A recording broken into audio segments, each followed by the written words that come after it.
आपल्या इथे या रोड ॲक्सिडेंटमध्ये एक प्रवृत्ती आहे की समजा जर कोणाचा अपघात झाला तर आपण म्हणतो अरे लफड़े में मत पड़ो, चलो निकल जाओ, पोलीस अपने को तकलीफ देगी. पण आता सुप्रीम कोर्टाने निर्णय केलेला आहे की रोड ॲक्सिडेंटमधल्या व्हिक्टीमला जो मदत करेल त्याला कुठल्याही प्रकारे पोलीसकडनं चौकशी होणार नाही, त्रास दिला जाणार नाही.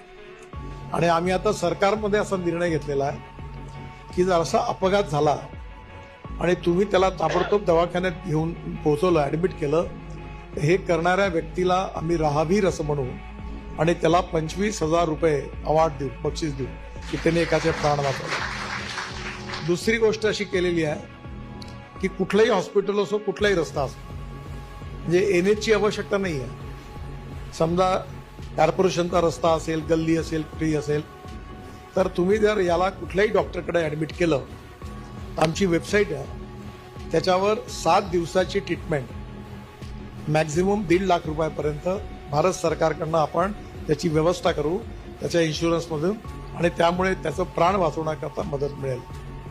या दिल्लीच्या एम्सने असा रिपोर्ट दिलेला आहे की आपण जर अशा प्रकारे जर लोकांना मदत केली तर आपण 50,000 लोकांचे प्राण वाचवू शकतो, 50,000 लोकांचे. आणि यात सगळ्यात महत्त्वाची गोष्ट म्हणजे अशी की लढाईत देखील जेवढे लोक